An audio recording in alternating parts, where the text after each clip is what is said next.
Perfecto, entonces vamos a avanzarle entonces, en lo que los demás compañeros se van agregando. Bueno, entonces vamos a ver los conceptos básicos de electricidad que ya muchos de ustedes conocen y dominan. Vamos a darle una repasada general a esta parte.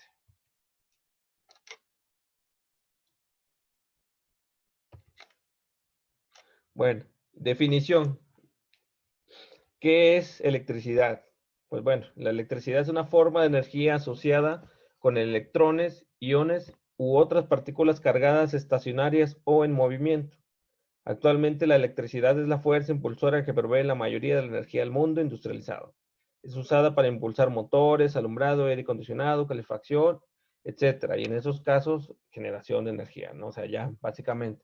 Entonces, la electricidad es como podemos ver, sin electricidad volvemos a la edad de piedra, porque ya sin electricidad ya no tenemos internet, ya no tenemos luz, ya no tenemos, en el caso de la industria, ya no tenemos motores que muevan la, la planta, ya no tenemos para la calefacción, o sea, realmente sin electricidad no se mueve la mayor parte del planeta en sus actividades, ¿no? Entonces, realmente la electricidad es parte esencial de, nos- de- de nuestro comportamiento como hum- humanos, ¿no? Ok. ¿Y qué fuentes hay de electricidad? Las fuentes de electricidad son divididas en dos tipos básicos, en la corriente directa y la corriente alterna, ¿sí? La corriente directa es, es una unidireccional, lo que significa que únicamente fluye en una dirección. Y la corriente alterna es bidireccional, lo que significa que invierte su dirección de flujo en intervalos regulares. Eso es lo que, eso es lo que son las dos principales fuentes de energía o de electricidad que tenemos, ¿no? Y en esos sistemas fotovoltaicos bastante importante porque interactuamos con las dos, con corriente directa y con corriente alterna. Esa es la parte importante que a nosotros nos compete. Un circuito eléctrico en corriente directa, como lo que vendría siendo de los paneles hacia la entrada del inversor, pues básicamente sería algo así, ¿no? En un diagrama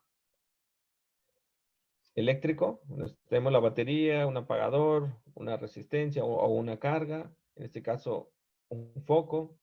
Así, este es un diagrama de circuito eléctrico normal. Un circuito eléctrico en corriente alterna, pues vemos que en esa representación pues ya tenemos lo que es la tierra física, la parte roja que nosotros le denominamos fase y la parte gris que le denominamos neutro para que pueda fluir el circuito eléctrico, ¿sale? Entonces la parte roja, como ya he comentado, es la parte que le denominamos fase. La parte gris es la que hace el neutro, cierra el circuito. Sin el neutro, el circuito no funcionaría porque quedaría como un circuito flotante y por lo tanto no cerraría el paso de electrones. Aquí lo que está en asurado es lo que es una referencia a que es la conexión a tierra, ¿sí? De que si hay alguna corriente de fuga o alguna corriente parásita, esta se lo atrape el cable de tierra física y lo descarga en el neutro, ¿sí? Eso es lo importante. También cabe señalar que en corriente alterna, básicamente el neutro no lleva corriente como tal. Si nosotros lo agarramos, no vamos a sentir una corriente como tal. Si agarramos la fase, sí vamos a sentir la descarga de la corriente. Más sin embargo, en condiciones inadecuadas, por ejemplo, puede ser eh, que haya un exceso de carga o cuando conectamos el neutro por primera vez, de que lo conectemos, ahí va a haber una descarga de electrones que son los que están fluyendo y solamente ahí podemos nosotros notar físicamente el, el choque eléctrico, ¿no? Que le conocemos comúnmente, ¿no? Que al conectar el neutro o que el neutro tenga en exceso corriente, ahí es donde vamos a tener ese pequeño choque eléctrico en el neutro.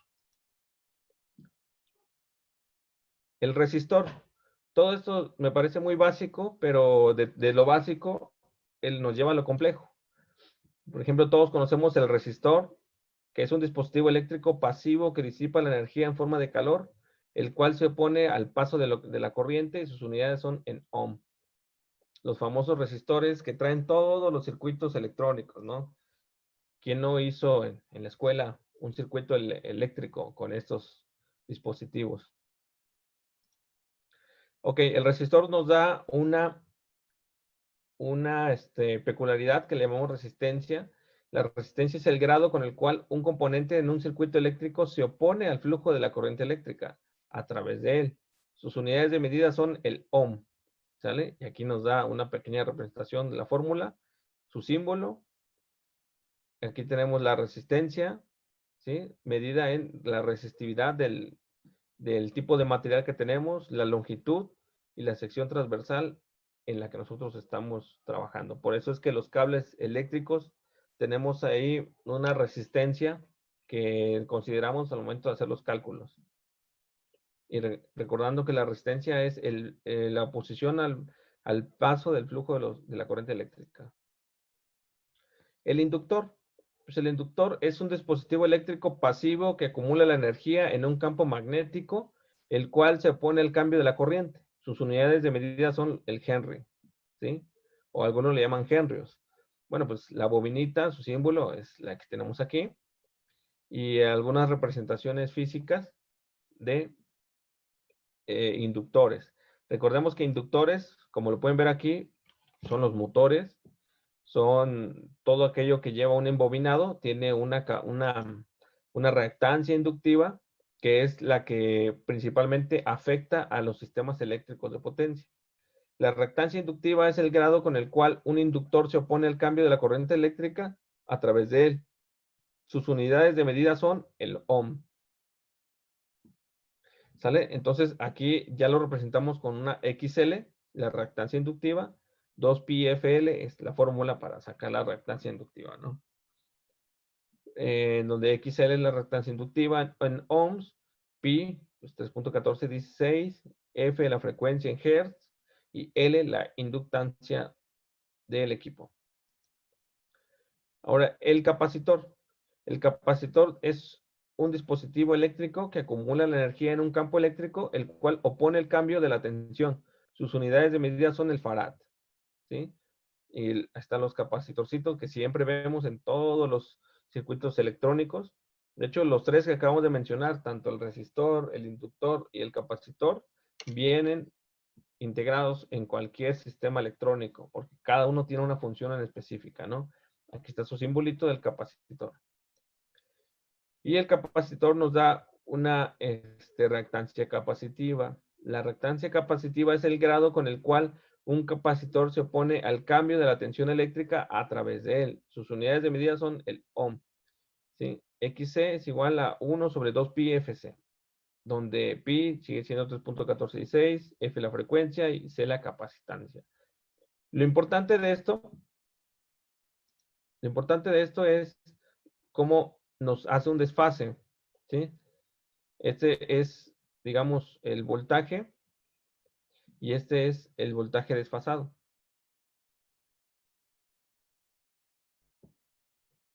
La corriente y el voltaje. Si vemos la reactancia inductiva, hace al revés, ¿sí? Este es el voltaje y la corriente se adelanta. Y para la reactancia capacitiva, el voltaje se adelanta y la corriente se atrasa. Por eso es que nosotros, para contrarrestar una reactancia inductiva provocada por el exceso de motores o de cargas inductivas, le ponemos un banco de capacitores para que vuelva a restablecer y poner en frecuencia las ondas, en armonía las ondas, ¿no? Todo esto nos lleva a un concepto que se llama impedancia. La impedancia es una medida de la oposición a la corriente alterna sinusoidal. Sus unidades de medida son el ohm, y ya tenemos dos representaciones típicas, que serían la resistencia con un capacitor o una reactancia capacitiva y la resistencia con una reactancia inductiva, ¿sí? Y aquí nos permite calcular la impedancia con R y la reactancia capacitiva, perdón, y R con la reactancia inductiva. Son las dos formas. Y podemos tener las tres, obviamente, como ya lo mencionamos, ¿no? Ok, entonces la impedancia inductiva, podemos ver que aquí es donde vemos que tenemos el voltaje y la corriente que se desfasan, la corriente se adelanta, y en la impedancia capacitiva, la corriente se atrasa. Entonces, es ahí en donde tenemos el desfase, ¿no? Ok, de todo esto, no tenemos la potencia. La potencia eléctrica es definida como la razón a la cual la energía eléctrica es transferida por un circuito eléctrico. La unidad de la potencia en el sistema internacional es el watt, ¿sí? Entonces la potencia nosotros la conocemos como V por I coseno de teta, o P es igual a I cuadrada R, o P es igual a V cuadrada sobre R. Entonces, esas son las formas de la potencia más comunes que encontramos. La potencia es en kilowatts, que es un prefijo, es similar al velocímetro de un vehículo en kilómetro por hora, ¿no? Entre más tenemos más potencia, más velocidad, por decirlo, ¿no? A eso se refiere la analogía. Ahora la energía. Ya vimos que la potencia está en watts o en kilowatts. Ahora la energía o consumo es cuando la corriente eléctrica fluye en un circuito y puede transferir energía para efectuar trabajo mecánico o termodinámico. Los dispositivos convierten a la energía eléctrica en muchas formas útiles, tales como el calor, calentadores eléctricos, luz, con lámparas, movimiento, con motores eléctricos, sonido, con bocinas o cambios químicos. La unidad de la energía utilizada comúnmente es el watt hora, ¿sí? En nuestro caso, lo conocemos más en los recibos de luz como el kilowatt hora. Ok, entonces tenemos E es igual a PT, que es potencia, por unidad de tiempo. Entonces aquí tenemos esta pequeña ejemplo en donde vemos que aquí tenemos 10 focos de 100 watts durante una hora. Sí, tenemos 10 focos de 100 watts y en una hora tenemos 1 kilowatt hora.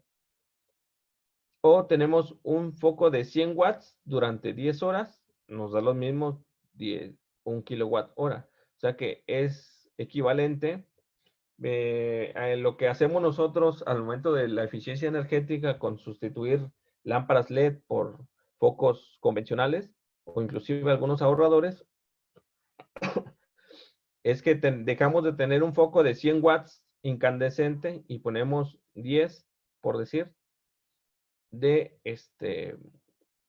fluorescentes o lámpara LED, en este caso pues, de menor capacidad, obviamente. Eso es a lo que más o menos se refiere este ejemplo. ¿Sale?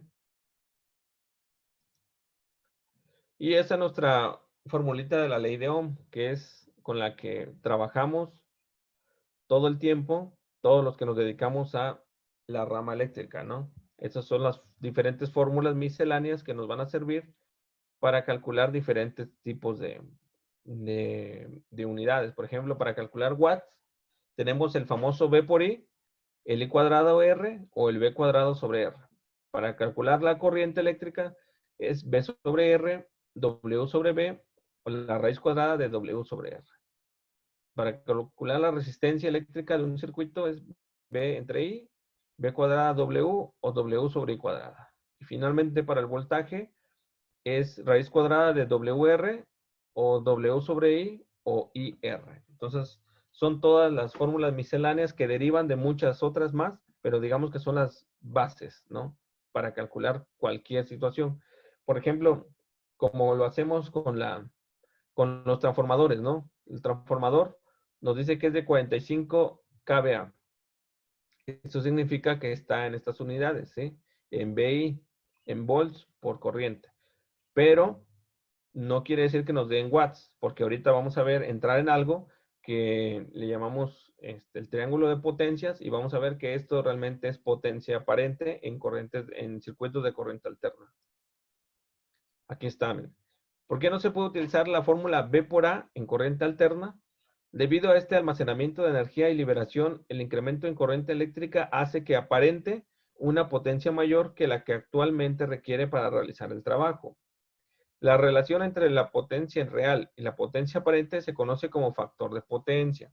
Entonces, el factor de potencia va a ser lo que nos queda de la potencia real entre la potencia aparente.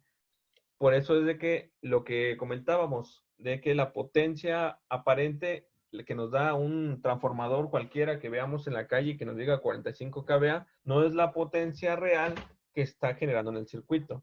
Por decir, un usuario GDMTO que tenga su transformador de 30 kVA, no quiere decir que la potencia máxima que podemos generarle sean 30 kVA, sino tenemos que convertirlo a kilowatts y ahí entra en juego lo que es el factor de potencia, ¿sí?